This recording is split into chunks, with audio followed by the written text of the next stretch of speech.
Saudara selanjutnya, informasi selanjutnya, musim kemarau membuat warga Pedukuhan Temu Ireng 2 Kabupaten Gunung Kidul menghadapi krisis air bersih. Warga terpaksa membeli air tangki dan masih harus membayar biaya PDAM meski pasokan air belum stabil.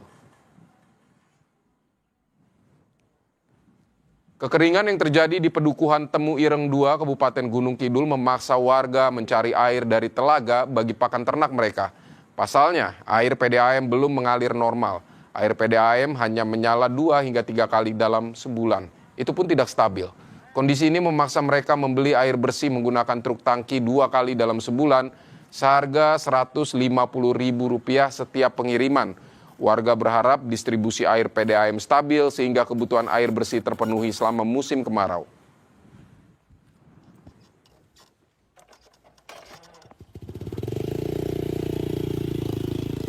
Dan saudara, warga di Desa Gunung Putri, Situbondo, Jawa Timur rela antri demi mendapatkan air bersih. Krisis air akibat musim kemarau ini memaksa Badan Penanggulangan Bencana Daerah atau BPBD turun tangan menyalurkan bantuan air ke wilayah terdampak. Warga membawa timba dan jerigen sejak pagi hari dan rela menunggu giliran demi mendapatkan air bersih.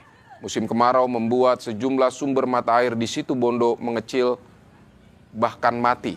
Petugas BPBD Situbondo menyalurkan 5.000 liter air bersih menggunakan mobil tangki. Air ini merupakan bantuan untuk warga yang mengalami krisis air bersih dampak kemarau. BPBD Situbondo mencatat ada 6 kecamatan di 8 desa yang mengalami krisis air bersih. Total 11.000 jiwa terdampak krisis ini.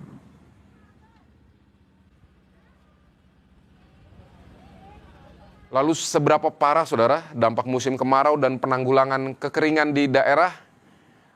Kita akan tanyakan kepada jurnalis Kompas TV, ada Rendra Farandika di Situbondo, Jawa Timur. Rendra, kekeringan ini mulai berdampak serius terhadap kebutuhan air bersih warga. Upaya pemerintah di sana seperti apa? Ada 11.000 jiwa yang mengalami dampak kekeringan yang tersebar di 6 kecamatan di 8 desa. Meski begitu, sejumlah desa masih akan terus berpotensi untuk mengalami peningkatan. Dan pihak BPBD saat ini membuka posko Satgas Kekeringan, di mana pihak desa bisa memberikan surat agar bantuan air bersih bisa tercapai. Dan saat ini pihak BPBD terus berkoordinasi dengan stakeholder lainnya seperti Balai Besar Wilayah Sungai dari Kementerian PU, Palang Merah Indonesia, bahkan dari PDAM. Tujuannya untuk melakukan dropping air bersih. Sebab saat ini ada kendala seperti terbatasnya truk tangki yang akan didistribusikan ke wilayah dampak kekeringan. Begitu.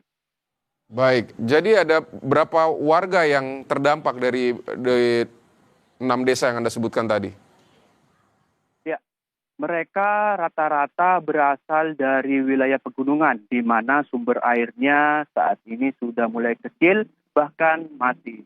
Dan kebutuhan air bersih di wilayah dampak kekeringan tersebut sangat sulit untuk diambil air bersihnya. Dan langkah panjangnya, pihak pemerintah setempat telah melakukan koordinasi ke pemerintah pusat, dan sebelumnya, pada tahun sebelumnya, sudah ada 2 bor air yang berhasil mengeluarkan air bersih. Meski begitu, masih banyak di beberapa titik yang belum tercapai air bersih. Begitu.